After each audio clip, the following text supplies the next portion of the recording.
Senhoras e senhores, teremos agora a palestra Realidade Brasileira e Perspectivas Econômicas. Para ministrá-la, convidamos o economista Samuel Pessoa. Convidamos o Dr. Francisco Barros Bastos.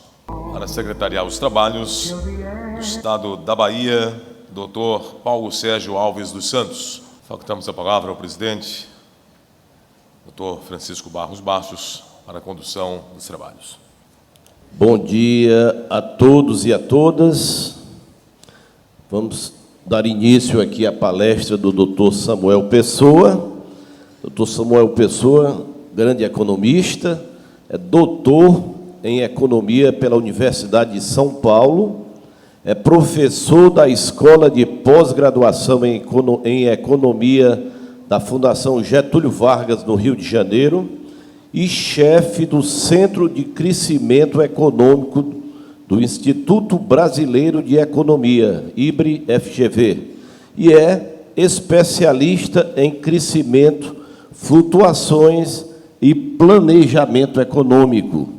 Nós estamos vivendo aqui um momento bastante crítico e turbulento, não é isso, doutor Samuel? Eu acho que os seus conhecimentos e o seu domínio na economia, eu acompanho, né, vários de seus manifestos aí no Valor Econômico, em todas as, né, revistas, e com certeza o senhor fará uma brilhante palestra. A gente tem um monte de coisa para conversar, então vamos direto ao assunto. Eu queria organizar essa fala nossa nos seguintes tópicos. Primeiro, localizar no tempo, no espaço, e principalmente na história econômica brasileira dos últimos 120 anos, o episódio que a gente está com muita lentidão e com muita dificuldade saindo, que foi a crise que a gente passou. Então, o primeiro item da nossa conversa é a gente olhar em perspectiva histórica essa crise, da qual nós ainda não saímos, apesar de nós já estarmos crescendo, mesmo que lentamente. O segundo item da conversa é a gente entender quais são as forças políticas, econômicas e sociais que produziram uma crise desta dimensão. Terceiro item da nossa conversa é como que a gente está enfrentando essa crise. O que a sociedade e os políticos, o que a política tem feito para enfrentar os desequilíbrios que geraram nessa crise imensa e que estão dificultando imenso a recuperação da economia brasileira.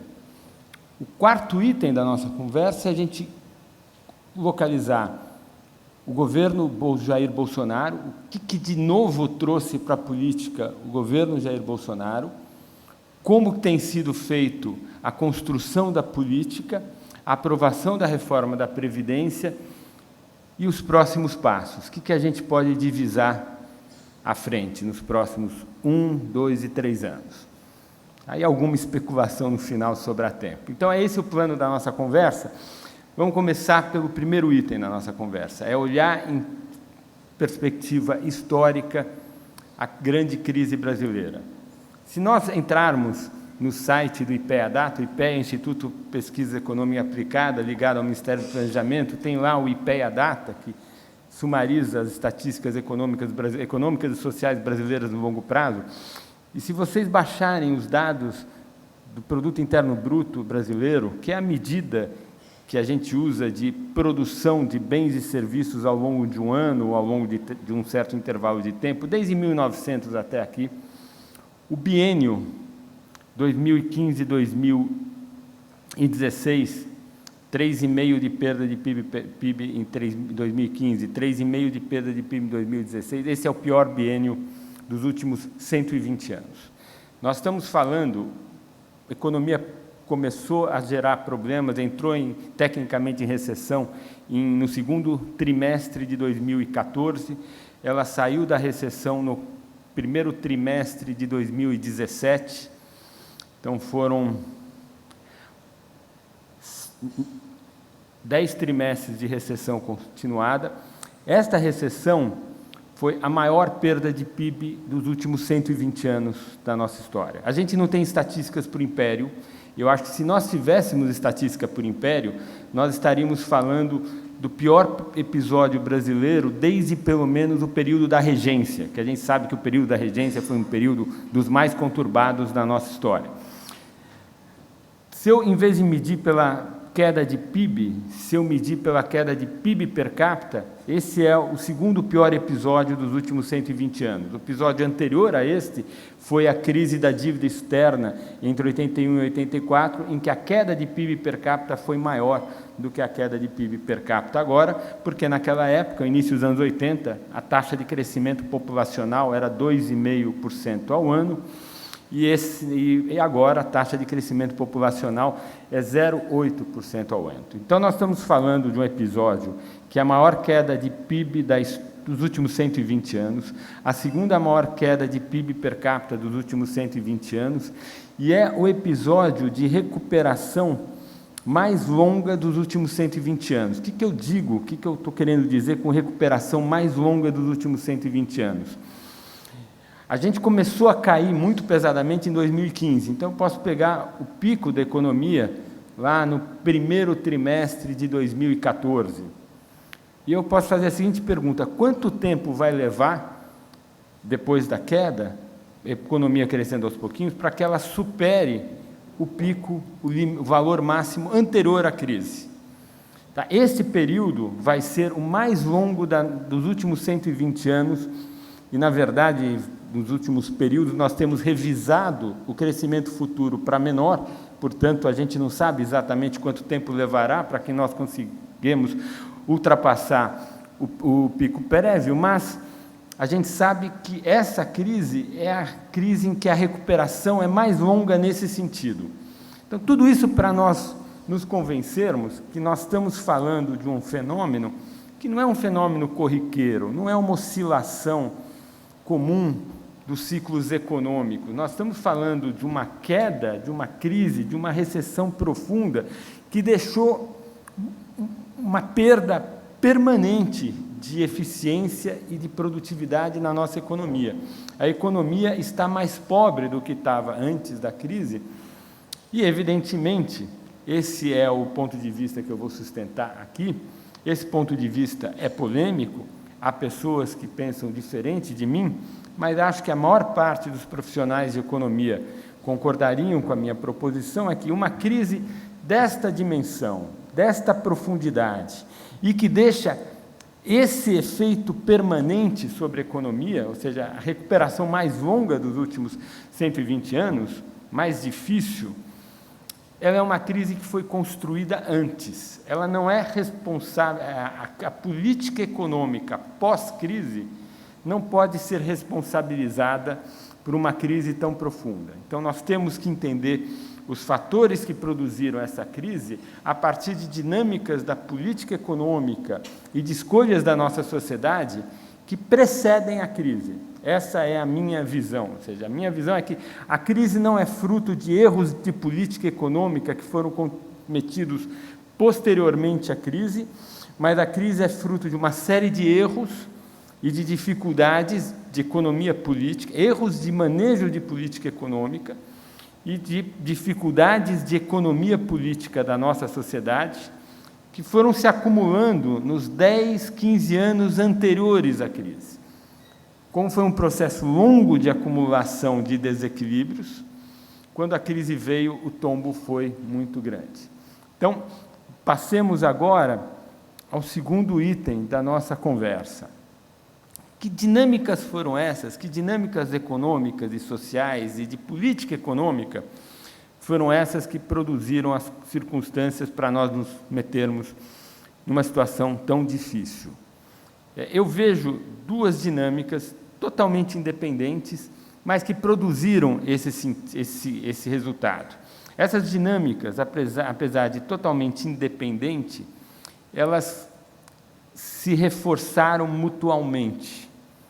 E uma gerou uma situação mais difícil para a outra, e a conjunção delas e o esgotamento de ambas essas dinâmicas geraram essa crise tão expressiva da qual nós estamos com dificuldade saindo. Que dinâmicas foram essas? Tem uma primeira dinâmica que lá em 2006 eu chamei de contrato social da redemocratização.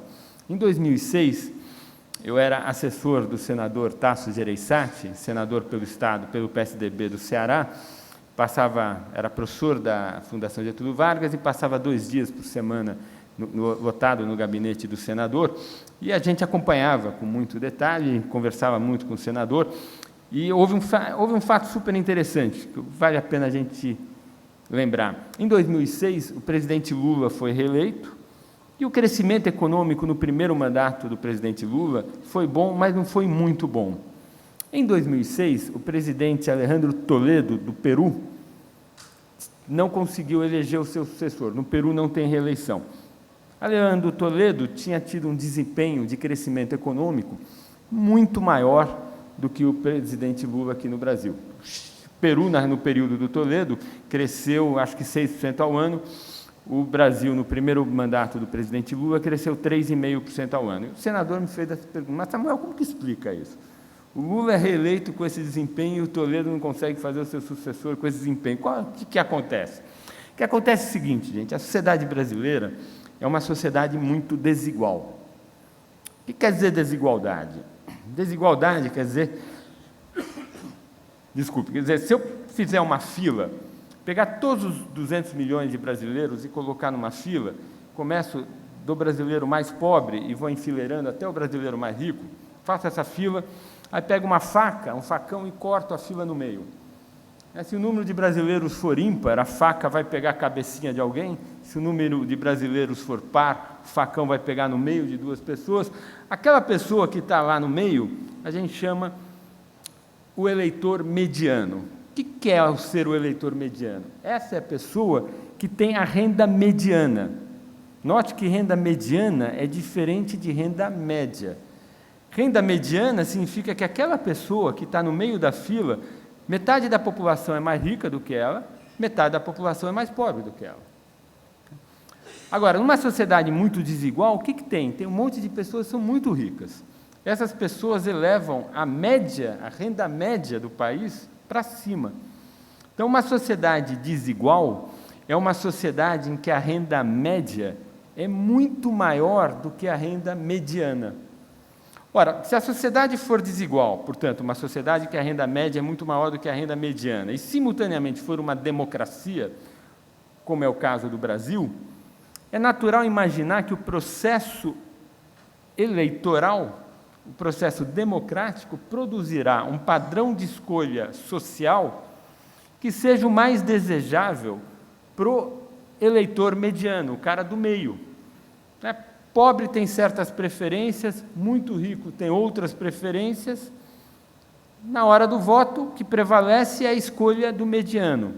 Ora, numa sociedade muito desigual, o mediano é pobre, porque a sociedade é muito desigual.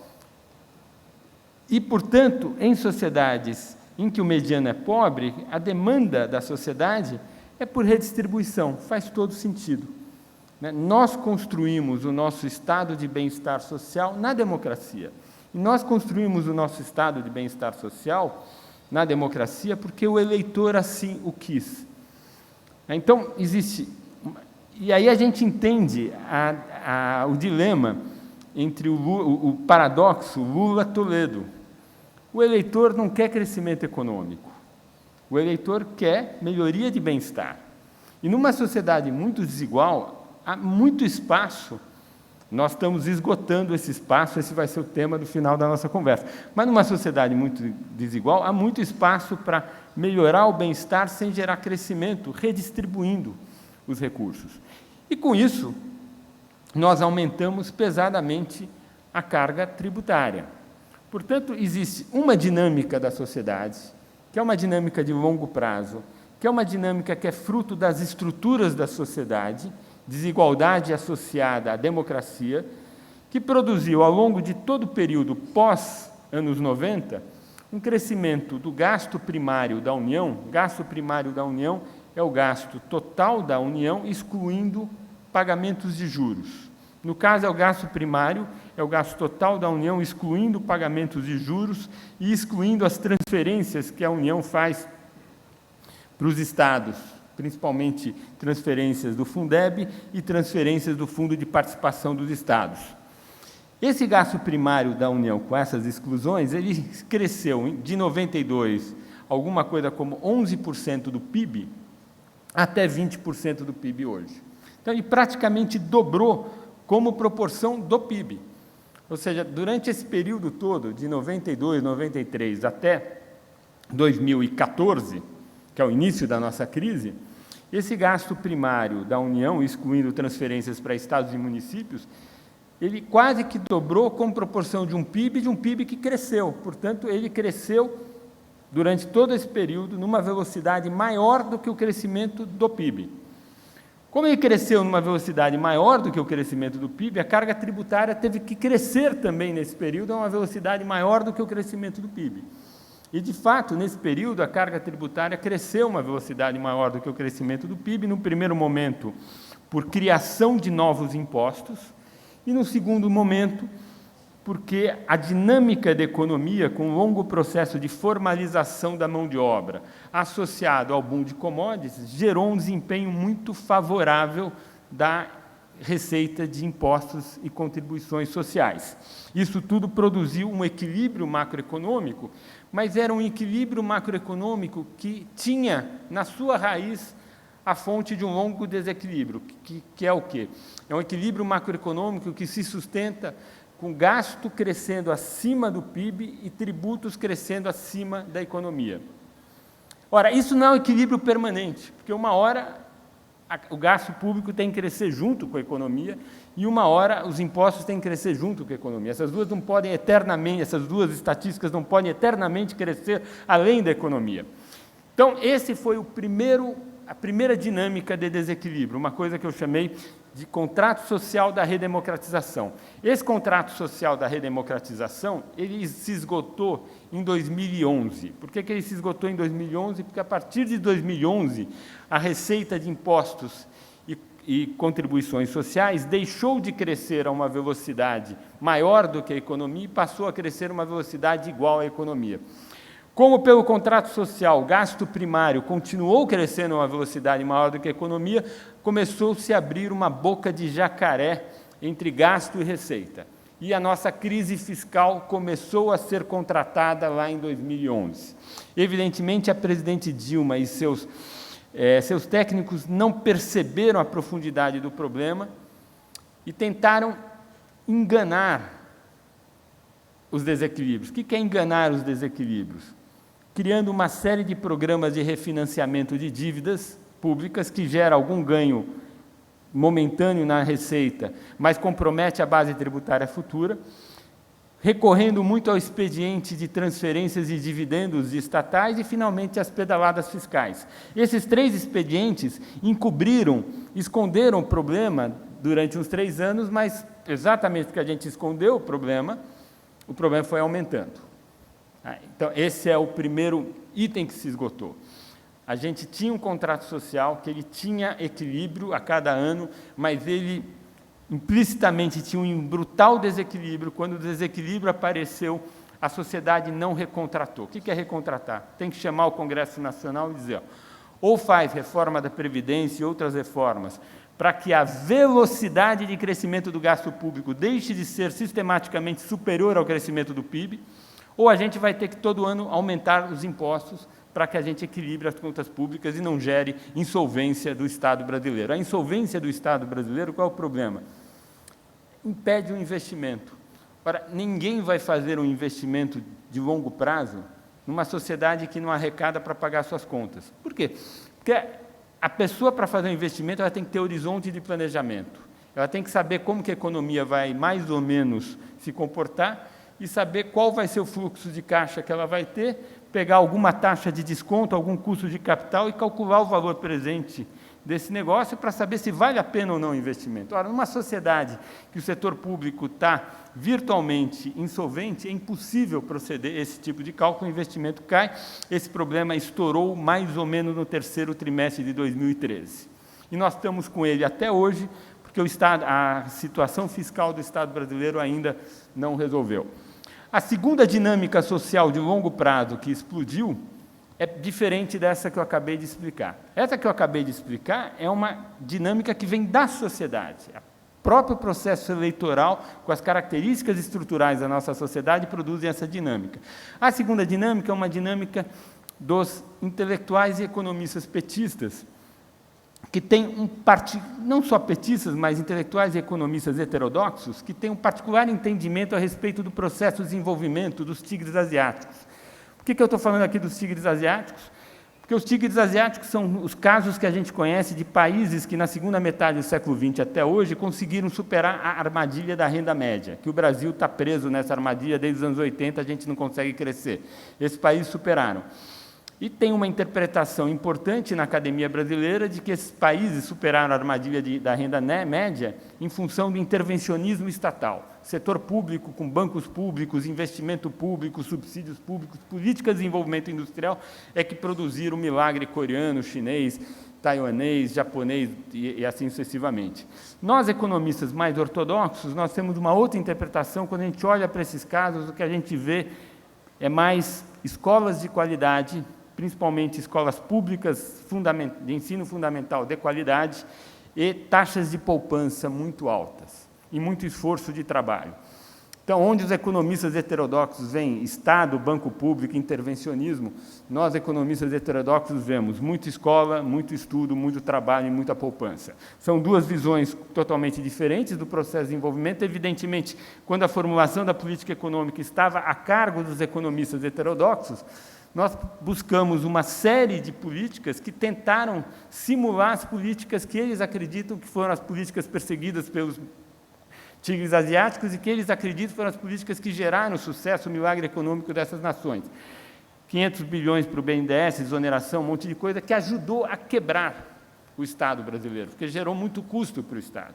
Então, nós tínhamos um desequilíbrio fiscal que vinha do contrato social da redemocratização e do seu esgotamento, e, associado a isso, nós passamos a ter um desequilíbrio fiscal que vinha das políticas intervencionistas dos economistas heterodoxos do PT. Então, além disso, essas políticas intervencionistas, elas geram ineficiências. Eu ponho um monte de dinheiro público para um estaleiro, que depois de 10 anos de subsídio ele não consegue viver com as suas próprias pernas, uma hora ele vai quebrar. E aí todo o investimento que eu fiz naquele estaleiro vira pó. Eu joguei dinheiro no mar, eu queimei dinheiro. Então, além do custo público, tinha a má alocação do investimento para as coisas erradas. Essas duas dinâmicas explodiram lá nos anos explodiram em 2014, e geraram muita dificuldade. A presidente Dilma, no primeiro ano do seu segundo mandato, ela quis arrumar a casa, acho que convencida pelo ministro dela, o excelente colega de profissão, Joaquim Levy, ela passou a entender, ter o diagnóstico correto. A presidente Dilma tentou arrumar a casa no segundo mandato, ela não teve condições políticas de fazê-lo. O clima político estava muito deteriorado, teve toda a campanha eleitoral de 2014, que foi num clima muito polarizado, já vinha os problemas desde as manifestações lá de 2013. Não vou abordar em detalhe a crise política, mas nós entramos numa crise política, e a crise política impediu que a presidente Dilma conseguisse fazer reforma da Previdência, a emenda constitucional que estabelecesse um teto para a taxa de crescimento do gasto primário, e assim sucessivamente. A situação econômica deteriorou muito e a gente foi para o impedimento da presidente, entramos no governo Temer. O governo Temer começou a tentar arrumar a casa. O que é arrumar a casa, gente? O que aconteceu no primeiro mandato da presidente Dilma foi um esgotamento de um contrato social.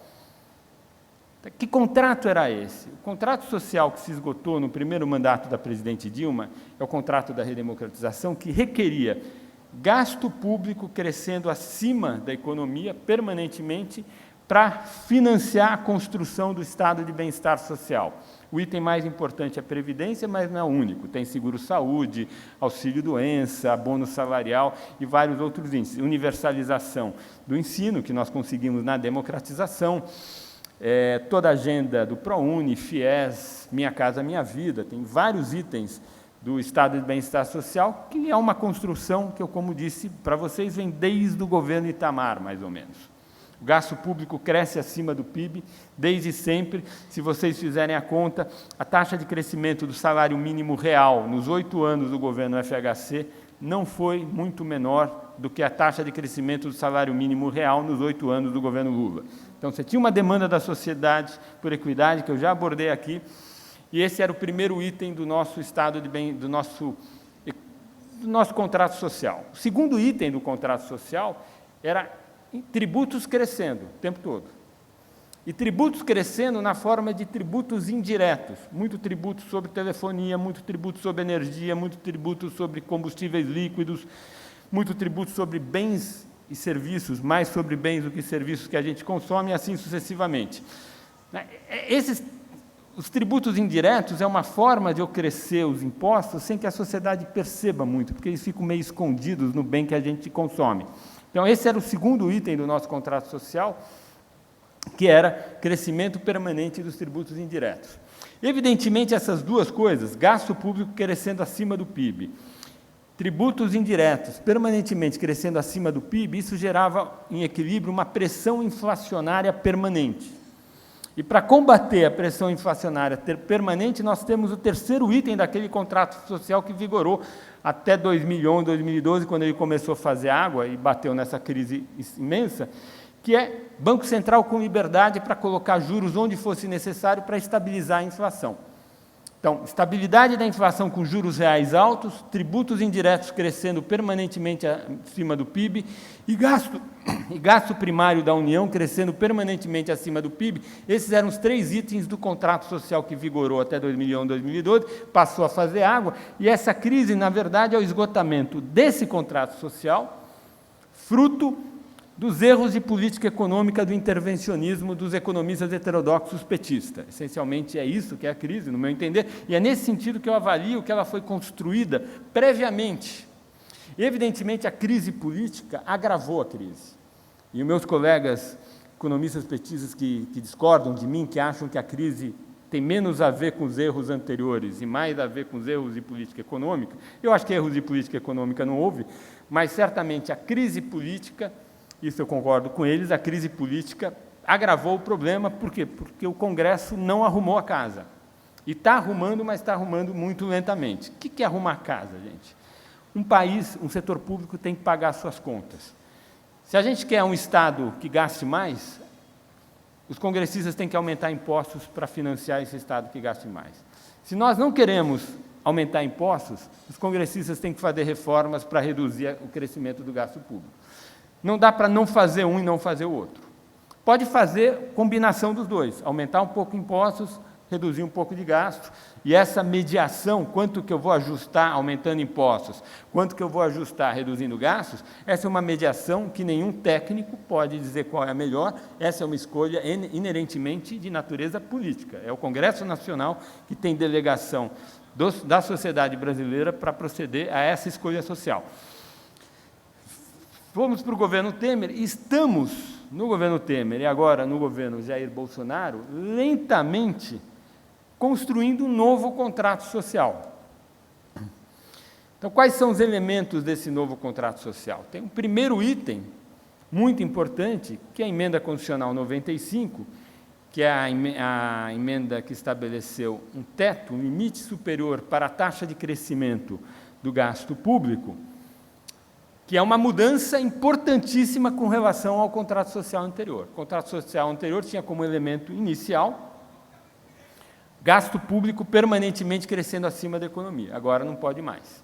A menos que a gente mude a Emenda Constitucional 95, mas enquanto ela vigorar, gasto público vai ter que crescer até menos do que o PIB, porque o limite é a taxa de crescimento da inflação. Então, temos um primeiro item do novo contrato social, que é uma limitação ao crescimento do gasto público. E para que esse item seja viável, nós estamos no processo de aprovar a reforma da Previdência, que foi surpreendentemente aprovada na Câmara e está agora em tramitação no Senado, tudo sugere que ela irá ser aprovada, que essa reforma da Previdência é para que o gasto público não continue crescendo acima do PIB. Não é o único item, mas é o item mais importante de desequilíbrio nesse sentido do nosso contrato social. Um segundo item, aparentemente, do contrato é desfazer do intervencionismo. A impressão que eu tenho, eu posso estar errado, gente, mas às vezes eu sou otimista com a humanidade. Eu acho que até os economistas heterodoxos aprenderam que no Brasil o intervencionismo não dá resultado. Nós já tínhamos tentado com Geisel, segundo o PND, intervencionismo imenso, que gerou a década perdida dos anos 80.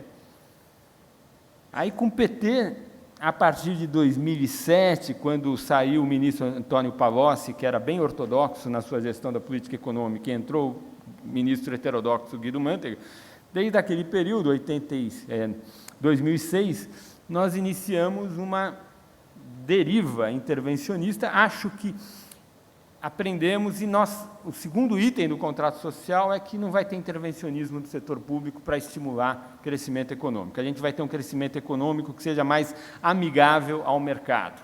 Isso tem uma implicação importante, gente. Não só o gasto público está crescendo menos do que o PIB, mas do que a gente chama, em economês, se chama parafiscal. O que é parafiscal? É banco público emprestando, né? Que é um dos elementos mais importantes do intervencionismo. Esse parafiscal também, desde o governo Temer, ele está encolhendo. Ora, o que aconteceu com esse encolhimento do fiscal e do parafiscal? A taxa de juros caiu. Então, nós temos um fato novo. Nós temos um fato novo, que é uma taxa de juros civilizada, com inflação na meta, porque nós já tivemos, no primeiro mandato da presidente Dilma, um período de taxa de juros muito baixa. Mas, naquele período, a taxa de juros estava muito baixa, mas a inflação estava no teto da meta, todos os sinais eram que a inflação estava saindo do controle, o presidente Dilma estava segurando o preço de tarifas e outros serviços de utilidade pública, então era uma taxa de juros baixa, real baixa, mas numa situação de desequilíbrio inflacionário.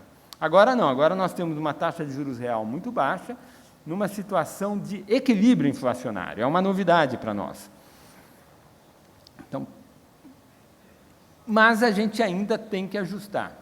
O contrato social não está totalmente recontratado. Por que ele não está totalmente recontratado? Porque a gente ainda tem um déficit público. Evidentemente, não só a gente tem que deixar de ter um déficit público, como a gente tem que ter um superávit. Por que a gente tem que ter superávit, gente? Porque tem juros da dívida. A gente tem que pagar os juros da dívida e ainda tem que sobrar mais um pouquinho para amortizar a dívida, para a dívida crescer. Agora, se a gente continuar arrumando a economia e cortando o gasto, esse novo equilíbrio com juro baixo passa a ser um equilíbrio perene. E se ele for um equilíbrio perene, o custo da dívida vai ser muito menor. E, portanto, o superávit primário que a gente demanda, que é requerido para tornar o Estado brasileiro solvente, vai ser menor. Então, nós ainda temos muito caminho pela frente, há muitas reformas pela frente, não só reformas para fazer o país ficar solvente, mas também reformas para estimular o crescimento, porque com o crescimento gera mais receita e dá para arrumar um pouquinho a casa fiscal também com crescimento. Mas antes, vamos voltar um pouquinho e vamos entender o governo Bolsonaro. Eu escrevi um relatório em setembro do ano passado, em que eu fazia a seguinte previsão: independente de quem ganhar a eleição, nós vamos arrumar a casa fiscal ano que vem. E qual que era o meu argumento? Meu argumento era, a gente sabe como que o presidencialismo brasileiro funciona. O sistema político brasileiro é um sistema que foi batizado pelo Sérgio Abranches, grande cientista político, lá nos anos 80, Sérgio Abranches chamou de presidencialismo de coalizão. Por quê? Porque é um presidencialismo com muitos partidos. Nosso sistema é muito diferente do sistema norte-americano, que é um presidencialismo bipartidário. Nós temos um presidencialismo multipartidário. Ora, um presidencialismo multipartidário, gente, não tem nada a ver com os Estados Unidos. O nosso sistema político lembra mais os parlamentarismos da Europa continental. Lá também você tem parlamentarismos multipartidários, depois da eleição, os políticos têm que se organizar numa coalizão, de preferência majoritária, e aquela coalizão, ela escolhe um primeiro-ministro que governa o país. No Brasil é um pouco diferente, porque como é presidencialismo, a gente tem dois polos de poder, o legislativo e o presidente. E, portanto, a liderança na construção da coalizão não está com o Legislativo, mas está com a Presidência da República. A Presidência da República tem os seus instrumentos e ela constrói a coalizão. Evidentemente, quanto mais competência na construção da coalizão, melhor vai ser a governabilidade posterior. O que é isso? Competência na construção da coalizão. É construir uma coalizão que seja a mais homogênea possível do ponto de vista ideológico, que tenha um plano de governo consistente, ideologicamente coerente, que haja uma distribuição, um compartilhamento de poder que guarde alguma proporcionalidade com o tamanho dos partidos da coalizão e que o partido do presidente da República não seja sobre-representado, não tenha uma representação excessiva na coalizão. Isso que são os bons gestores, os cientistas políticos que olham o número dessas estatísticas que eu acabei de elencar aqui, mostram que o governo FHC administrou muito bem. O melhor gestor da coalizão que a gente teve na história foi o presidente Temer. E aí a gente sabe que temos também o Instituto da Reeleição. Ou seja, no Brasil, o mandato é de 8 anos, com uma eleição no meio. Ora, o governo assume, você supõe que o governo leu Maquiavel, faz uma coalizão bonitinha, faz todas as maldades no início, tem 4 anos para colher os benefícios das maldades que fez para arrumar a casa, colhe os benefícios e é reeleito. Todo mundo sabe que o mundo é assim. Os políticos se organizam dessa forma e estarão dispostos a se aproximar da presidência da República, ficar próximo da presidência da República e, portanto, constituir, sim, uma base de apoio ao presidente. E, com isso, estamos no melhor dos mundos, vida que segue, era isso que eu achava em setembro de 2000, do ano passado. E era isso que sustentava a minha aposta de que a gente ia arrumar. Posso chegar para vocês, olha como eu sou inteligente, previ tudo certo, aprovou a reforma da Previdência. Não, previ tudo errado. Mas se eu estivesse jogando sinuca, eu teria perdido o ponto. Porque sinuca de verdade, você joga cantado. O que é jogar sinuca cantado, gente? Você tem que dizer qual é a jogada que vai acontecer. Não só eu vou matar a bolinha vai para a caçapa, mas eu tenho que dizer como que ela vai para a caçapa. O que aconteceu não foi o que eu disse. Então eu perdi o ponto, eu não acertei.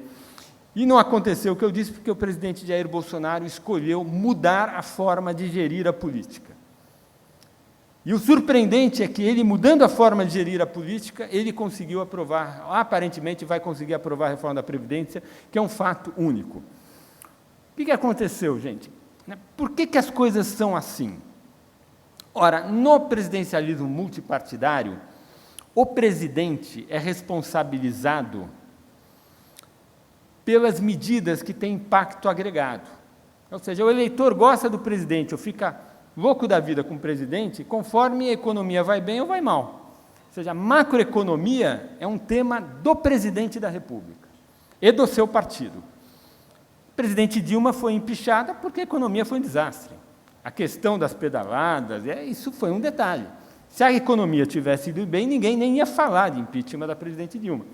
Então, por outro lado, os deputados, eles respondem a uma agenda mais paroquial, ou agenda de bens públicos para suas bases eleitorais, ou nós temos muitos deputados que representam grupos profissionais ou grupos empresariais e têm uma agenda associada à sua corporação ou ao seu grupo econômico do qual ele representa. Então, você tem a seguinte dificuldade na democracia brasileira e em diversas outras democracias, que é o presidente ele se dá bem ou mal conforme a economia vai bem ou mal. Ou seja, o presidente defende um interesse coletivo ou um interesse difuso.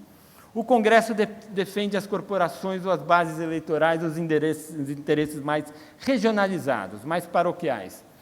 Então, você tem que ter estruturas para que alinhemos os interesses. Para o Congresso, o presidente manda um projeto que tem custos políticos, como reforma da Previdência. O Congresso não quer votar aquilo. Por quê? Porque tem um custo político para o Congresso e, se der certo, o país vai crescer, quem vai se dar bem é o presidente. Então, em geral, para funcionar no Brasil, você tem que ter instrumentos que o presidente use para construir a sua base, gerir a base e dar horizonte.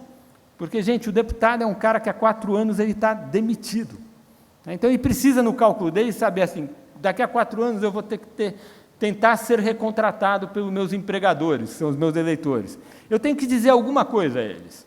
Se ele é um deputado da oposição, ele fica 4 anos jogando pedra no governo. Isso é suficiente para o credenciá-lo a pleitear uma recondução. Pode ganhar, pode não ganhar. No Brasil a renovação é alta, é difícil, mas isso é suficiente. Agora, se você for um deputado da coalizão do governo, você tem que ter um mapa, um caminho para percorrer para depois de 4 anos você se apresentar. Isso não é corrupção, gente. Isso é política com P maiúsculo. É assim em qualquer lugar do mundo. Claro que tem corrupção, tem mensalão, tem petrolão, a gente viu que tem corrupção. Mas existe política sem corrupção em que há moedas de troca entre o executivo e o legislativo para que nós alinhemos os incentivos entre executivo e legislativo. Bem, o presidente Jair Bolsonaro chamou tudo isso de velha política e disse que tudo isso era corrupção, que não ia fazer nada disso, porque não queria jogar dominó com os outros 2 presidentes lá no presídio da Polícia Federal em Curitiba, não é verdade?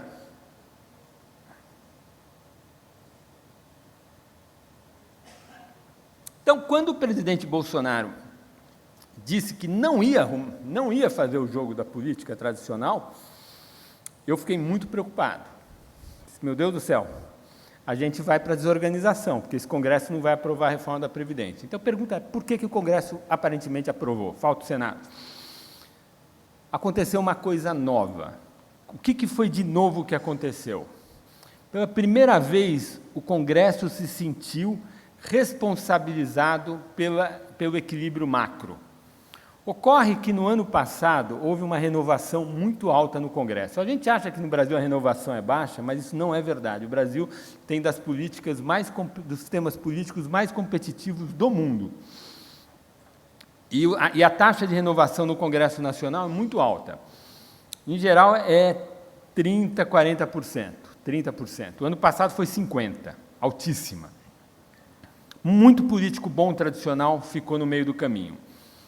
Os políticos olharam e disseram, meu Deus do céu, se continuar essa crise mais 3 anos, continuar essa taxa de desemprego mais 3 anos, a renovação vai ser de novo 50%, ou talvez até maior, e eu estou lascado.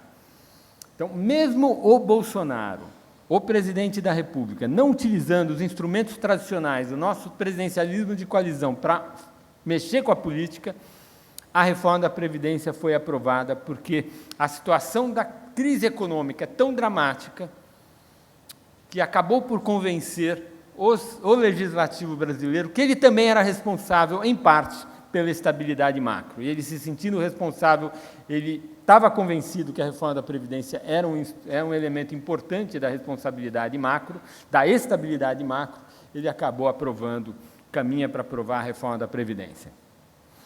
O problema é que a gente não tem a política operando de forma tradicional, ou seja, não existe um programa claro de governo que sustente a presidência da República e não existe uma coalizão bem organizada em torno desse programa que sustente o relacionamento entre o Legislativo e o Executivo. E isso faz com que não está claro qual será o caminho nos próximos 3 anos. O que vai acontecer nos próximos 3 anos, a gente não sabe direito. A minha avaliação é que, depois da aprovação da reforma da Previdência, a gente vai ter uma certa paralisia decisória. Vai ficar todo mundo olhando como que a economia vai se comportar. E a gente já vai discutir qual é a minha visão de qual será o comportamento da economia no ano que vem. E não só olhando como que a economia vai se comportar, mas olhando como que vai se comportar a popularidade do presidente Jair Bolsonaro. O medo do Congresso é a economia voltar muito forte, a popularidade do presidente Bolsonaro subir muito e a reeleição está dada. Como o presidente Bolsonaro é um presidente que está jogando o jogo da política fora das regras tradicionais, ele está com problemas junto ao Congresso. Ele não é um presidente benquisto no Congresso. Exatamente por tudo que a gente discutiu aqui. Isso é ruim, no meu entender, para o país. Eu costumo dizer que eu sou uma viúva do presidencialismo de coalizão. Eu gosto de presidentes que façam a gestão do presidencialismo de coalizão conforme as regras tradicionais. Acho que a FHC fez isso, foi bom para o país, o Temer fez isso, foi bom para o país. E dá para fazer dentro da legalidade. Os desvios a gente tem legislação, Polícia Federal, Ministério Público, Judiciário, para colocar. Bem, mas Como que está a economia agora? Vamos um pouquinho para o micro, para a conjuntura, depois a gente volta o que deve ser daqui para frente. Esse ano, gente, é um ano de crescimento medíocre, é o terceiro ano de crescimento medíocre. Tá? A gente teve aquela queda de 7 pontos percentuais no biênio 15 e 16, 17 crescemos 1, 18 crescemos 1, esse ano vamos crescer 1 novamente. A minha impressão é, mas temos, além disso, além de um crescimento muito baixo, a gente tem uma boa notícia. A boa notícia é que a inflação está muito controlada. Né? Inflação controlada deve fechar esse ano com 3,5, 3,6. Meu número para a inflação esse ano é 3,6. Evidentemente, a inflação... E nós estamos com 3,6 com taxa de juros Selic de 6. É um fato inaudito. Então, a reforma da Previdência, a sua aprovação, gera um ganho de expectativas. O risco país cai e algum estímulo ao investimento haverá. Esses juros mais novos, mais baixos, já estão gerando uma retomada do crédito. E o governo sinalizou que vai liberar uns 43 bilhões de fundo de garantia, isso é 0,6% do PIB, que vai gerar um certo crescimento da economia no final desse ano para o ano que vem. Então, a minha avaliação é que juro baixo, fundo de garantia, a redução de risco, da percepção de risco que vem com a aprovação da reforma da Previdência, e eu estou apostando que o leilão do pré-sal vai ser muito bem sucedido no final do ano e vai gerar no ano que vem já uma recuperação do setor, uma recuperação forte do setor de exploração e prospecção de petróleo. Isso, no meu entender, coloca a economia brasileira o ano que vem rodando a 2,5. E eu acho que nós temos condição de rodarmos até o final do mandato do presidente Bolsonaro ao ritmo de 2,5 ao ano, mais ou menos. Quais são os próximos passos? O que a gente tem que esperar? Gente, eu sou economista em geral. Eu não me chamo de economista porque eu não sou formado em economia, eu sou só professor de economia, eu sou formado em física. Mas nós, profissionais de economia, a gente é portador de má notícia, né? A gente está discutindo aqui, discutimos muito a crise do Estado brasileiro, a crise fiscal, mas tem um problema mais profundo ainda. A gente discutiu esses desequilíbrios que explodiram no primeiro mandato da presidente Dilma Rousseff. Mas tem um problema mais profundo, que é a incapacidade de crescimento da economia brasileira. Se eu pegar de 1985 até hoje, o PIB per capita cresceu 1% ao ano. Agora, a produtividade do trabalho cresceu só meio. Agora, mas Samuel, como que o PIB per capita cresceu 1 e a produtividade cresceu meio? Os dois não deviam crescer igual?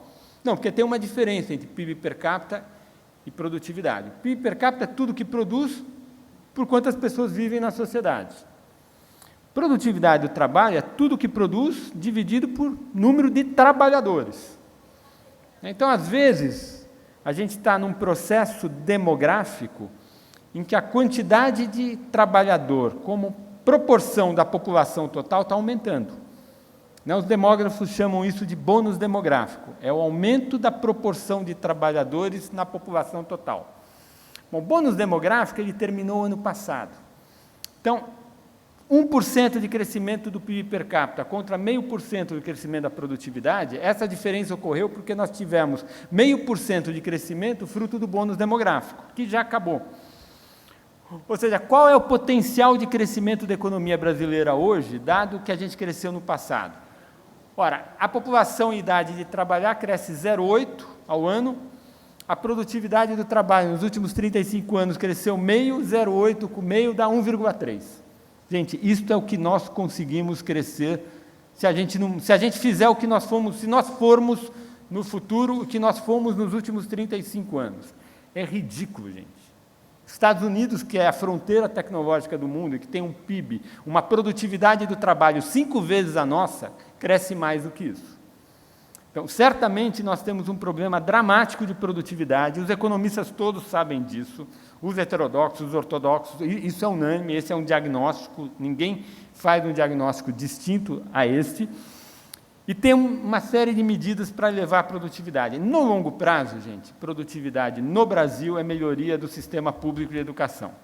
Tá? Não tem jeito, a gente sabe disso, desde a redemocratização nós avançamos muito na área educacional, mas a gente, infelizmente, avançou muito na questão quantitativa, passamos a gastar mais dinheiro e colocamos todo mundo na escola, mas na questão qualitativa nós estamos atrasados, nós colocamos a garotada na escola, mas nós não conseguimos ainda fazer a garotada aprender, tem uma agenda de qualidade da educação, que é uma agenda de longo prazo.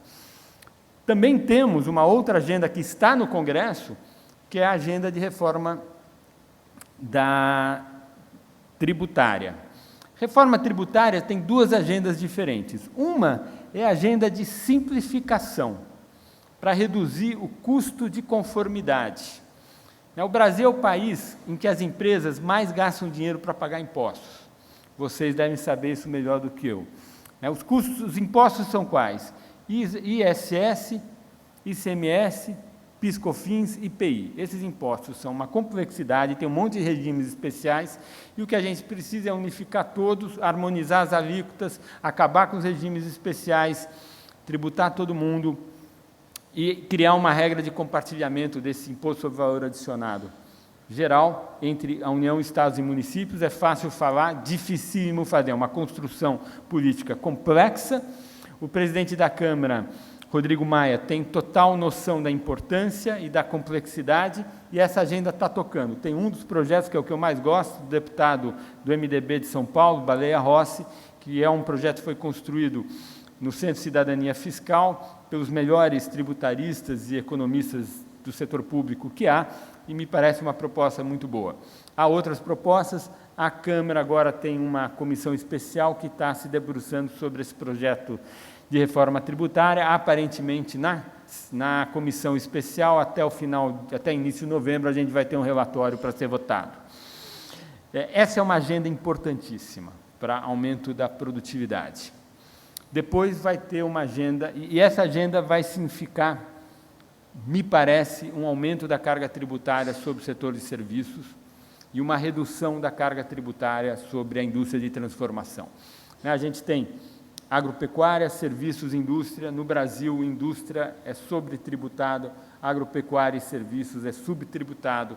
Acho que nesse processo de reforma dos impostos indiretos, com vistas à redução do custo de observância, do custo de conformidade, a gente vai também ter uma certa redistribuição de peso tributário, tributando um pouco mais serviços de agropecuária e reduzindo um pouco o peso sobre o setor industrial, que é o setor hoje mais tributado e que mais sente e sofre com o excesso de complexidade na estrutura de impostos.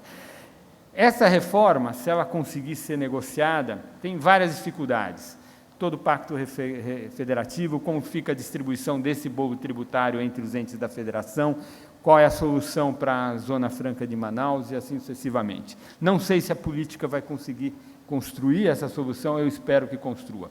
Se nós passarmos por essa agenda, a próxima agenda vai ser a agenda de abertura da economia, reduzir as alíquotas de importação e integrar o Brasil nas cadeias internacionais de valor para que nós tenhamos ganhos de produtividade na nossa indústria, que sofre há décadas com uma taxa de crescimento da produtividade da indústria muito baixa. Lembremos que a agropecuária e o agronegócio em geral tem observado ganhos de produtividade elevados, mas a indústria e o setor de serviços estão muito atrasados, a indústria é muito fechada e os ganhos de produtividade no setor de serviços só virão quando nós conseguirmos melhorar a qualidade do setor público de educação básica do país.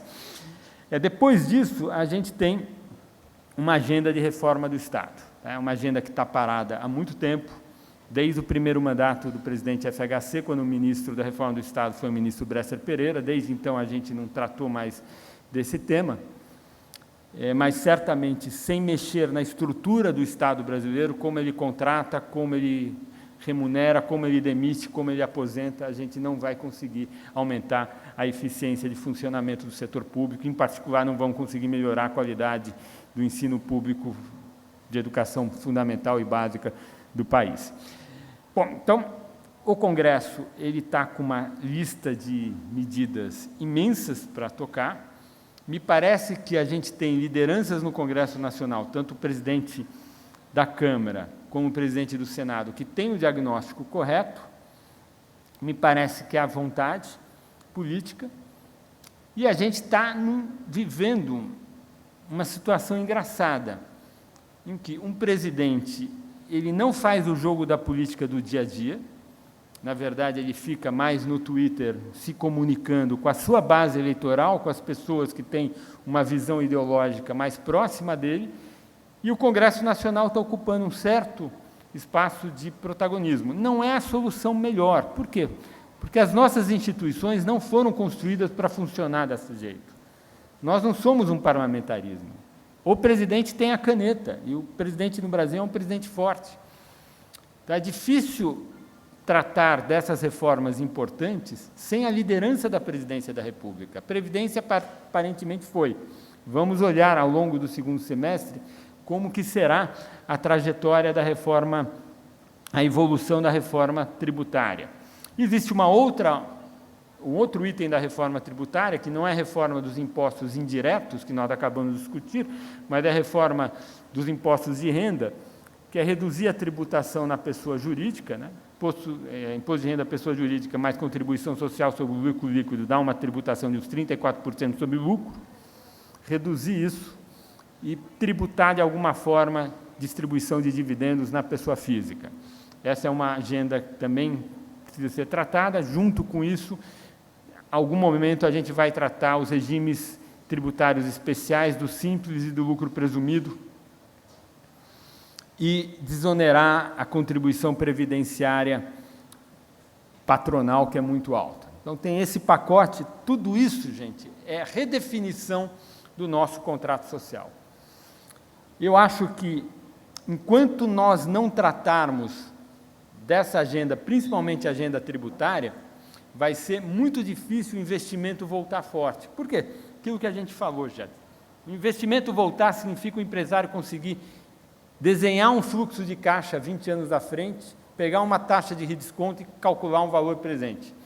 Ora, se tem uma incerteza tributária gigante, é impossível fazer esse cálculo. Então, a gente tem que avançar nessas agendas para que nós iniciemos um ciclo de crescimento mais intenso.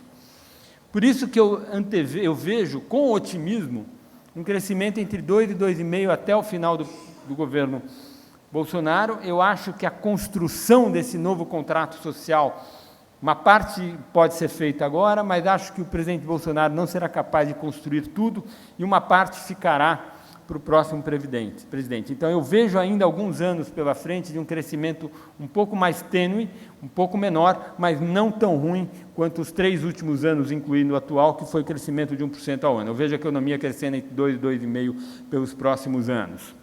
O que a gente pode dizer do próximo cenário eleitoral, gente? Estamos há 3 anos, ano que vem temos eleições municipais. As eleições municipais vão nos dar uma indicação de como deve andar, mas antes que nós, dado que nós não tenhamos ainda, nós não tivemos ainda eleição eleitoral, a eleição municipal do ano que vem, o que a gente pode falar a respeito da próxima transição?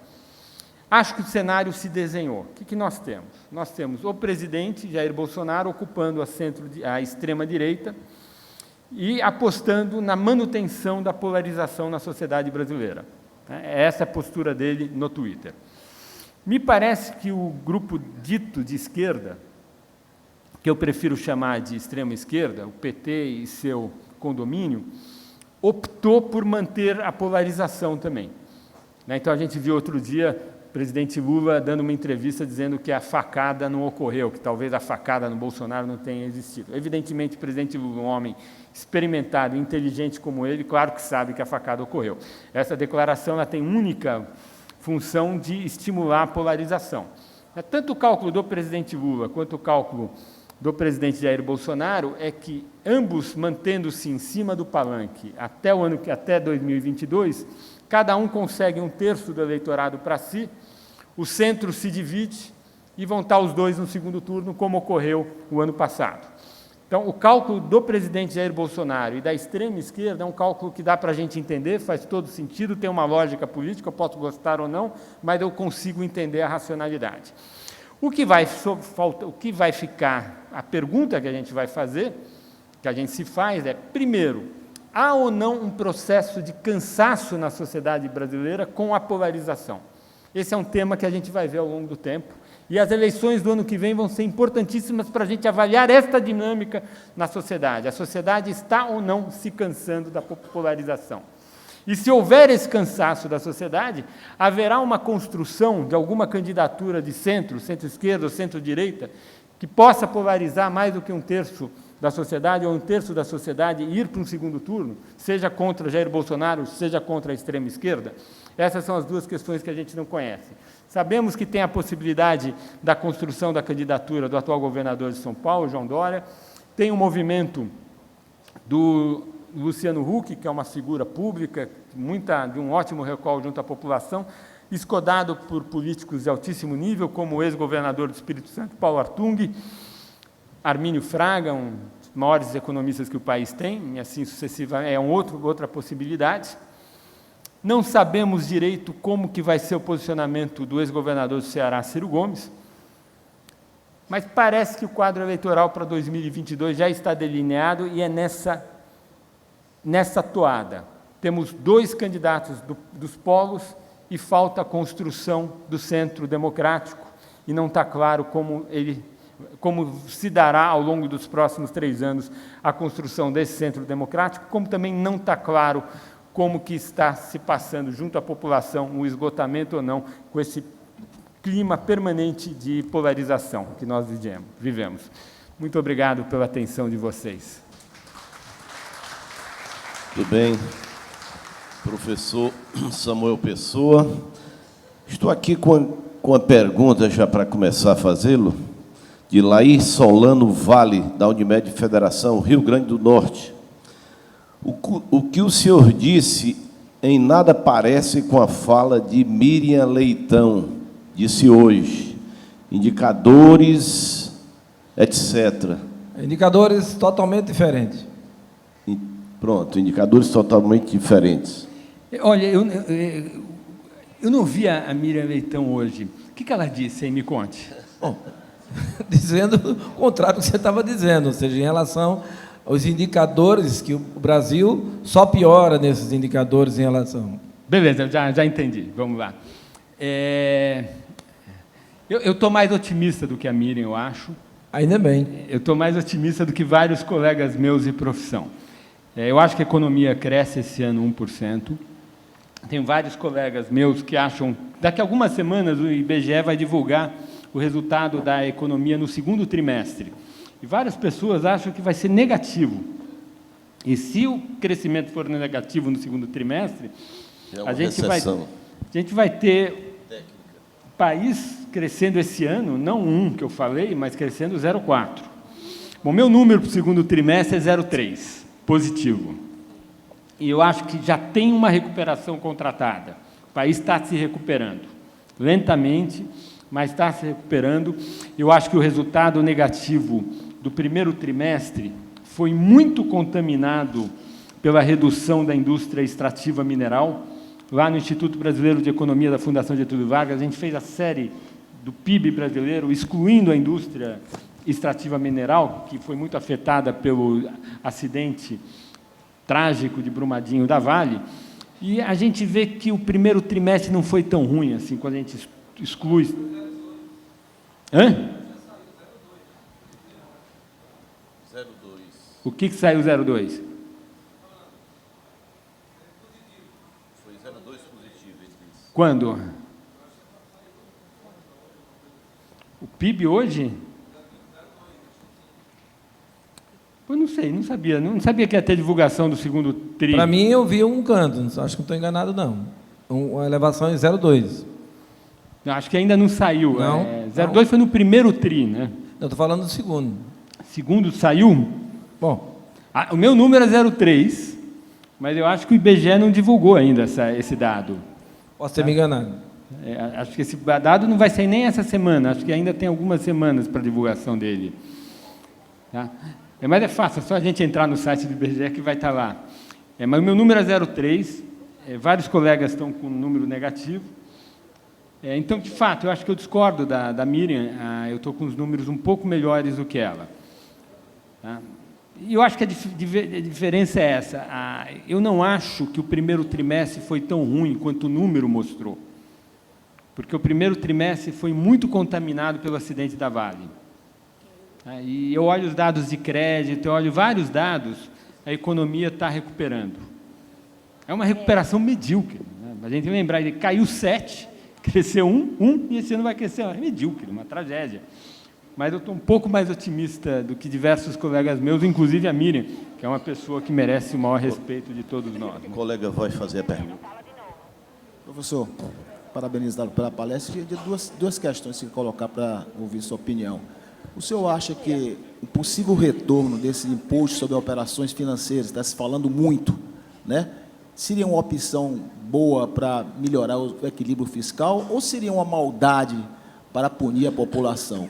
E a segunda questão que eu queria colocar para o senhor é o seguinte: como é que o senhor vê esse cenário de quase falência de vários estados brasileiros e talvez uma falta de alinhamento de política de diversos governadores que têm projetos pessoais com esse projeto de melhorar o país como um todo e não priorizando suas políticas estaduais? Como é que o senhor vê esse cenário? Até que ponto isso poderia prejudicar essas suas previsões aí? Samuel, só um adendo aí. Eu acho que o que ele falou ali, na minha impressão, é um jabuti. Para ser retirado. As duas perguntas super pertinentes, muito difíceis de responder as duas, eu vou responder. Começando pela primeira, a questão da CPMF. Primeiro, eu tenho uma frase que eu gosto, que eu sempre, é meio um bordão meu, eu costumo dizer assim: pior do que inflação, como mecanismo de gestão do conflito distributivo, só guerra civil. Inflação é a pior coisa. Então, se tiver que aumentar imposto, seja qual imposto for, para que nós consigamos tornar o Estado brasileiro solvente e fugirmos da inflação, eu estou dentro. Eu odeio inflação, acho que a nossa experiência é riquíssima de que inflação é muito ruim, é ainda mais regressivo do ponto de vista dos mais pobres do que CPMF, do que qualquer outro imposto indireto, é o pior imposto, péssimo. Então, a inflação é péssima. Não só a nossa história mostra isso, mas a história recente da Argentina e da Venezuela também mostram isso. Agora, o imposto sobre transações financeiras é um imposto muito ruim. Ele é quase tão ruim quanto a inflação. A inflação é pior, mas é um imposto de uma natureza muito ruim. Então, eu preferiria a proposta que está no Congresso do deputado Baleia Rossi, construída no Centro de Cidadania Fiscal, sob a liderança do economista, meu colega Bernardo Api, que foi secretário no Ministério da Fazenda durante todo o período Lula, durante os primeiros anos do primeiro mandato da presidente Dilma, é um profissional respeitadíssimo e que entende muito esse tema. Então, acho que seria melhor caminharmos por aí. Acho que a CPMF é um imposto ruim, mas, se for necessário, e a única forma que o Congresso conseguir aprovar um aumento de impostos para tornar o Estado brasileiro solvente e impedir a inflação, qualquer imposto está valendo, inflação é a pior de todos. Mas acho que a gente tem inúmeras possibilidades muito superiores, tanto do ponto de vista da eficiência econômica, quanto do ponto de vista da progressividade, do que a CPMF. Segunda questão. O tema dos estados é gravíssimo, eu não tratei, mas você tem toda a razão, esse desequilíbrio é seríssimo. Nós temos que lembrar que a hiperinflação brasileira, final do governo Sarney, início do governo Collor, a hiperinflação brasileira é fruto de um desequilíbrio principalmente nos estados. A hiperinflação brasileira foi um período em que nós tivemos uma transição democrática, em que Tancredo Neves morreu, nós tínhamos, portanto, um presidente fraco, porque não tinha sido eleito, os governadores tinham já sido eleitos por voto direto mais fortes, cada governador tinha o seu banco para brincar de casa da moeda, e esse joguinho terminou hiperinflação.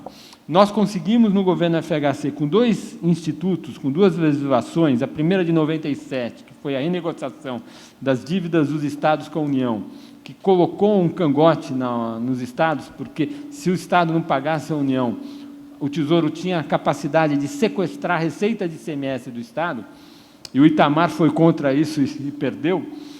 E o segundo instituto de 2000 é a Lei de Responsabilidade Fiscal. Esses 2 institutos arrumaram a casa. No final do período Dilma, com a passagem do secretário do Tesouro, Arno Agustin, que eu acho que foi uma figura absolutamente deletéria para o país, o secretário Arno Agustin começou a destruir o equilíbrio entre os estados, dando avais para os estados, mesmo os estados que não tinham condição de ter endividamento. Entre 2011 e 2014, o secretário Arno Agustin assinou avais em mais de 130 bilhões para estados, a maior parte desses avais, estados que não tinham condição. E, com isso, nós fomos postergando o problema. O problema dos estados não é o contrato social, como é o problema da União maior. O problema dos estados é serviço público, servidores, ativos e inativos. Nós somos uma sociedade que contratou servidores, oferecendo para os servidores um contrato de trabalho que tinha regras de receita, de remuneração ativas e na inatividade, que não fecha a conta. Nós temos direitos ou expectativas de direitos aos servidores que não temos condição de pagar. Ou a gente recontrata isso no meio do caminho, ou a gente vai para a inflação. E esse é um problemão, você tem toda a razão na sua pergunta. Eu não elaborei isso na minha fala inicial, mas esse é um item importantíssimo do contrato social que precisa ser recontratado. Se nós mantivermos todas as expectativas de direito que foram concedidas a todos os servidores, nos 3 níveis da União, nos 3 poderes, o Estado está quebrado e nós vamos resolver com inflação. Então, essa reforma da Previdência já avança um pouquinho, já é um pequeno passo, mas tem a reforma administrativa e tem outros passos que a gente precisa dar.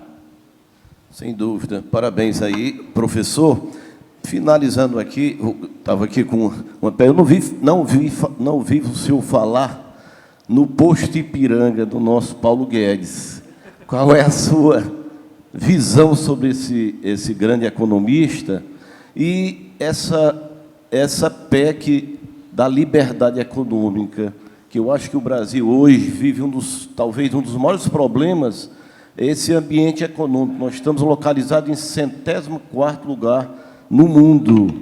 Essas mudanças dessa PEC, o senhor acha que vai ter realmente mudanças impactantes ou precisariam muito mais, já que nos últimos 30 anos nós criamos 5 milhões de normas para engessar e para manietar o país? O meu colega Paulo Guedes, primeiro, ele é um economista muito respeitado, né? Tem uma carreira no setor privado muito bem sucedida, é formado em Chicago, fez PhD em Chicago, que é das melhores escolas do mundo, é um homem de muito sucesso, né? Então, eu não tenho nada a dizer contra o Paulo Guedes. Acho que é uma pessoa liberal. Talvez ele seja uma pessoa mais liberal do que eu, talvez eu seja mais social-democrata do que ele, mas é um liberal convicto, e é muito bonito ver ele no Congresso, conversando com os deputados, defendendo os pontos de vista dele, com uma animação, com elan, que não é comum no ministro da Fazenda. Então, eu acho uma figura positiva, acho que fez uma boa equipe, está com a agenda certa. Agora, você tem toda a razão. Eu falei pouco nele, né? Por que eu falei pouco nele? Exatamente porque o presidente Jair Bolsonaro resolveu inovar na política. Quando ele inovou na política, ele tirou um pouco a centralidade das ações da presidência da República e jogou a centralidade das ações no Congresso Nacional. E, portanto, o protagonismo na iniciativa legislativa passou a ser do Congresso. E, com isso, o papel de todo o Executivo ficou um pouco menor. Acho que o ministro Paulo Guedes teve um excelente trabalho na construção da proposta de reforma da Previdência, e acho que ele foi muito importante na tramitação, ele esteve sempre perto do Congresso, colaborou, escolheu ministro Marinho, que tocou essa agenda com brilhantismo, e acho que ele tem um papel importante, inclusive na aprovação da reforma da Previdência. Ok. Parabéns aí. Nossos parabéns. Vamos concluir, pelo avanço da hora, agradecendo e parabenizando o professor Samuel Pessoa.